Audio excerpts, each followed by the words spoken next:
목요일 아침 여러분과 함께 데살로니가전서 4장 말씀으로 함께 은혜 나눕니다.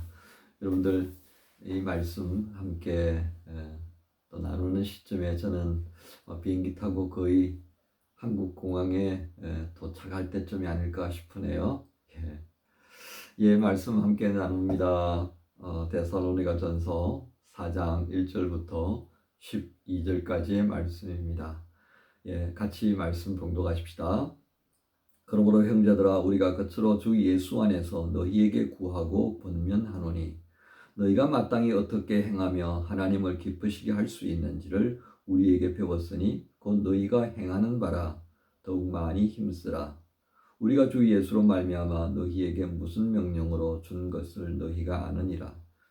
하나님의 뜻은 이것이니 너희의 거룩함이라. 곧 음란을 버리고 각각 거룩함과 존귀함으로 자기의 아내에 대할 줄을 알고 하나님을 모르는 이방인과 같이 세욕을 따르지 말고 이 일의 분수를 넘어서 형제를 해하지 말라. 이는 우리가 너희에게 미리 말하고 정언한 것과 같이 이 모든 일에 주께서 신론하여 주심이라. 하나님이 우리를 부르심은 부정하게 하심이 아니요 거룩하게 하심이니 그러므로 저버리는 자는 사람을 저버림이 아니요 너희에게 그의 성령을 주신 하나님을 저버림이라. 형제 사랑에 관하여는 너희에게 쓸 것이 없으면 너희들 자신이 하나님의 가르치심을 받아 서로 사랑함이라. 너희가 온 마게도냐 모든 형제에 대하여 과연 이것을 행하도다. 형제들아, 권하노니 더욱 그렇게 행하고 또 너희에게 명한 것 같이 조용히 자기 일을 하고 너희 손으로 일하기를 힘쓰라. 이는 외인에 대하여 단정히 행하고 또한 아무 궁핍함이 없게 하려 함이라. 아멘. 오늘 말씀 제목은 하나님의 말씀을 배우고 행함을 위해 힘쓰라. 하나님의 말씀을 배우고 행함을 위해 힘쓰라 하는 제목입니다. 중심 구절 1절입니다. 1절 말씀 제가 다시 읽어드립니다. 그러므로 형제들아, 우리가 끝으로 주 예수 안에서 너희에게 구하고 권면하노니 너희가 마땅히 어떻게 행하며 하나님을 기쁘시게 할 수 있는지를 우리에게 배웠으니 곧 너희가 행하는 바라 더욱 많이 힘쓰라. 아멘. 교회를 향한 바울의 마음은 한결같은 것을 우리는 계속해서 볼 수가 있습니다. 그 데살로니가 교회를 위해서 밤낮으로 기도하고 있는 것을 우리가 볼 수 있었습니다. 그리고 그 기도의 이유는 하나님 앞에서 데살로니가 교회가 거룩한 성도의 삶을 누리는 것이었다라고 하겠습니다. 그것을 위해서 이제 4장에서는 구체적으로 증거합니다. 자, 오늘 이 4장에 그 구체적으로 제시하고 있는 그 내용들을 가만 보면요, 거룩함을 지향하는 삶의 자리에 끼어드는 안 거룩한 부분들을 이제 3절 후반부터 쭉 기록하고 있는데요. 이런 것이 왜 있겠습니까? 그것은 바로 이 데살로니가라고 하는 도시 자체가 당시 헬라 시대에 가지고 있던 그런 그 문화 자체가 대단히 음란하였다는 겁니다. 헬라 문화라는 것이 그렇고요. 또 로마 문화 자체가 이제 결부되어졌으니까 뭐 이를 말할 필요 없죠. 여러분들이 간간히 이제 로마 시대 때 영화들 보면 그런 그 타락한 모습들을 많이 볼 수 있잖아요, 그죠? 그러니까 뭐 일상적이었다는 겁니다, 일상. 그러니까 아니 어떻게 그런 짓을 해라고 하는 것이 아니라 뭐 그냥 대수롭지 않게 보고 듣고 또 뭐 엔조이할 수 있는 그런 상황들이 이 데살로니가 교회가 위치했던 도시에 퍼져 있었다라고 하는 것이었습니다.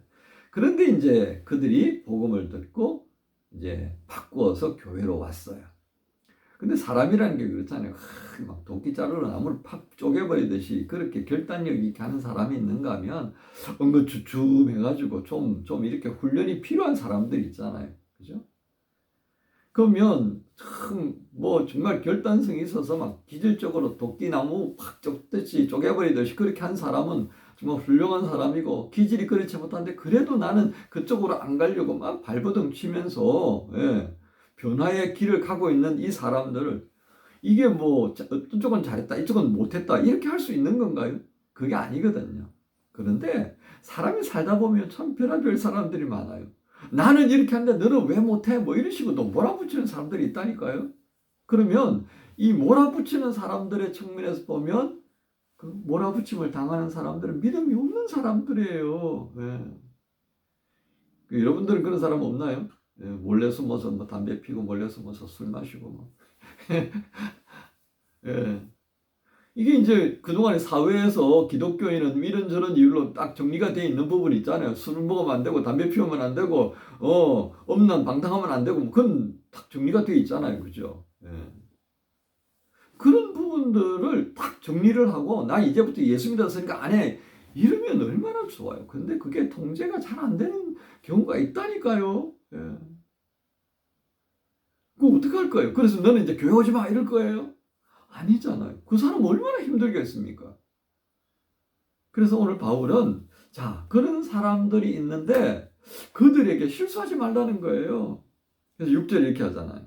이 일에 분수를 넘어서 형제를 해하지 말라. 이런 우리가 너희에게 미리 말하고 정언한 것과 같이 이 모든 일에 주께서 신원하여 주심을 생각하라는 거예요. 그러니까 주님이 행하신다 이거예요. 또 그런 것으로 인하여서 나에게 위협을 강하는 이들이 있을 수 있더라는 거예요. 즉 이런 겁니다. 예전에는 그런 사회 문화와 잘 결탁해서 살아갔는데 어느 날 내가 딱 절단하고 그렇게 안 할 거야. 나는 교회에서 제대로 되어진 이 기독교 신앙을 가지고 살 거야. 그러니까 또 위협이 없었을까요? 탁 잘라내는 만큼 탁 하고 또 그냥 위협이 세게 왔지 않겠습니까? 그러면 네가 나한테 그렇게 이렇게 또 리액션이 들어가 버리면 이게 이제 사회 문제가 돼 버리잖아요. 예, 치고받고. 요즘 이스라엘과 하마스가 지금 그런 모습이고요. 예. 이란으로 가야 되나? 예. 아프가니스탄으로 가십시다. 아프가니스탄에서 우리 선교사가 가가지고 죽임 당하고 그랬잖아요. 이게 뭐 하는 거죠? 예. 극단적이잖아요. 극단적. 오늘 하나님께서 그거 하지 마라 이거예요. 누구부터? 그리스도인들로부터 그렇게 하지 마라 이거죠. 선한 의도가 있기는 하지만 그러나 사람이라는 게 갑자기 우당탕탕하고 바뀌는 게 아니에요. 모세를 바꾸는데 하나님 몇 년을 쓰셨어요? 80년 쓰신 거 아니에요? 만들고 고치고 하느라고. 80년 걸렸는데 40년 이상 그런 신앙 세계 속에 있다가 그런 문화 속에 있다가 어떻게 바뀌어지겠어요? 그러니까 기도하면서 정말 무엇이 진실한 건지 무엇이 생명인지 그거 경험하고 자기가 받아들이기 전까지는 정말 쉽지 않은 거예요. 그래서 성령의 도우심이 필요한 거예요. 그러니까 그걸 하나님 앞에 의탁 해보라고 오늘 바울은 권면합니다. 왜?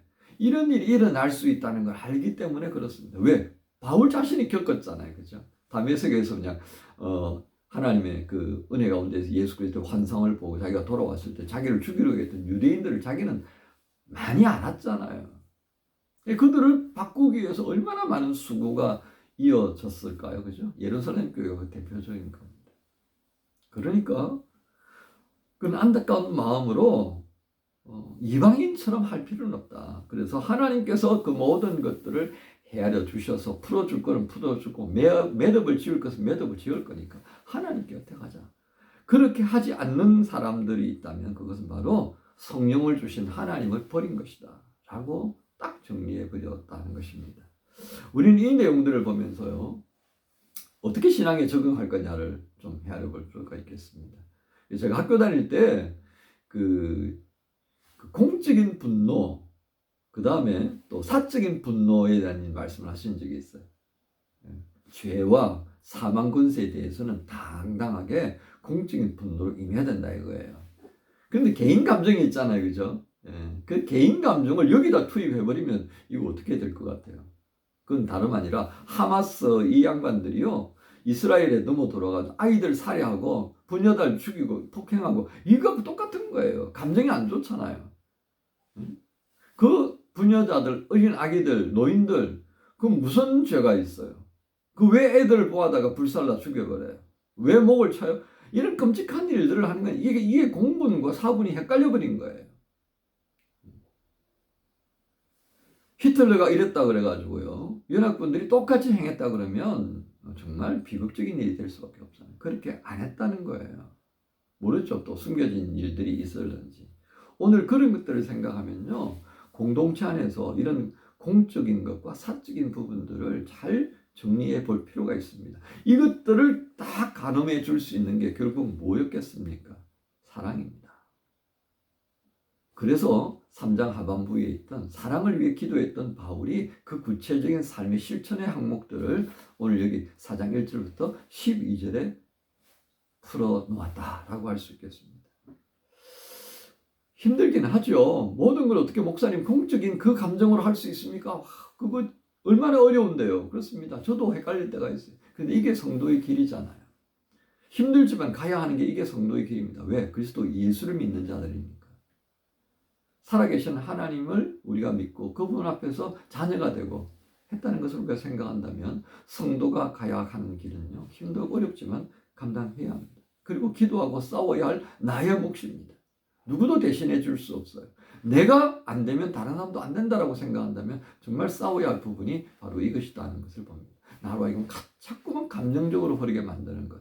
그것이 오늘 우리 교회를 망치고요, 이 땅에 있는 모든 그리스도인들을 색안경을 색안경을 끼고 보게 만드는 이유가 된다는 겁니다.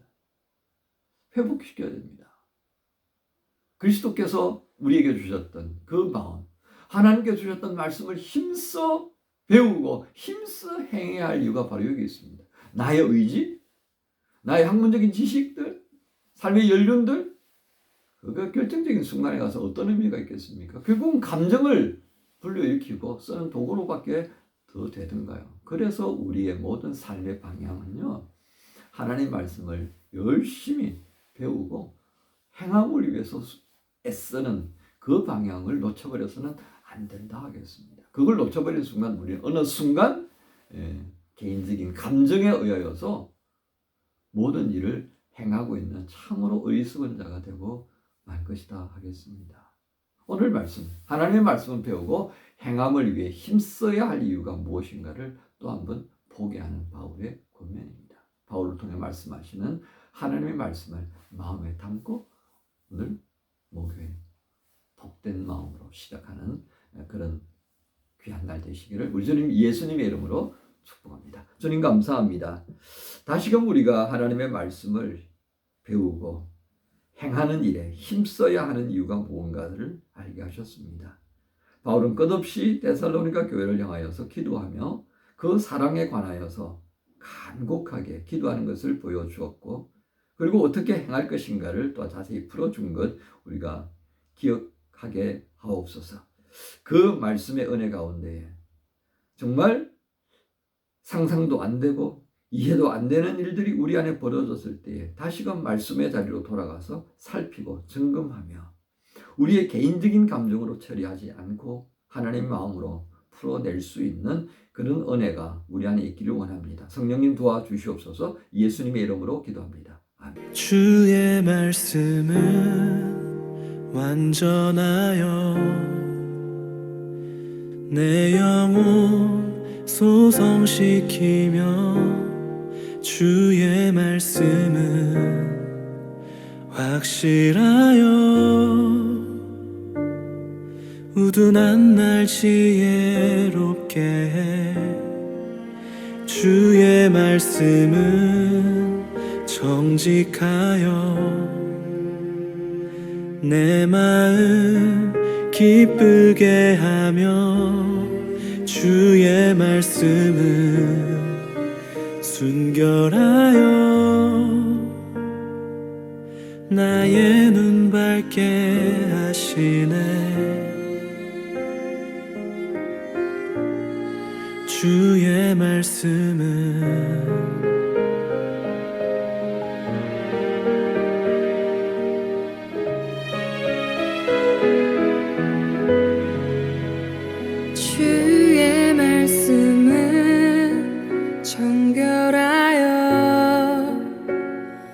영원까지 이르고 주의 말씀은 진실하여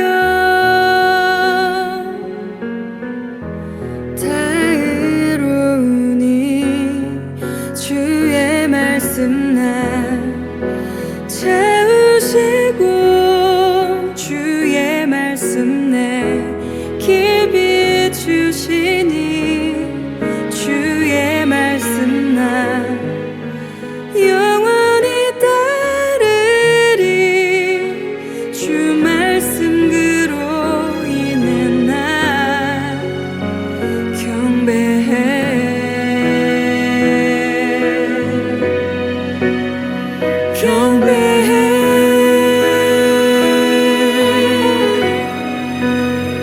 경배해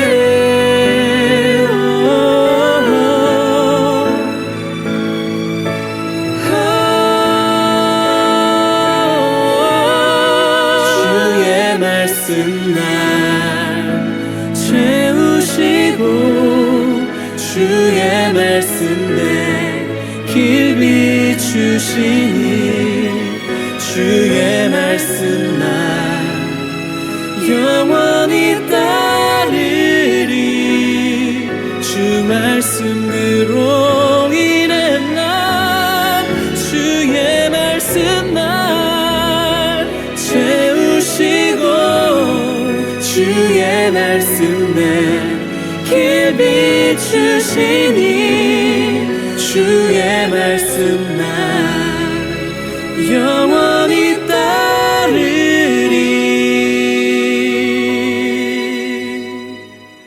주 말씀 그로 인해 난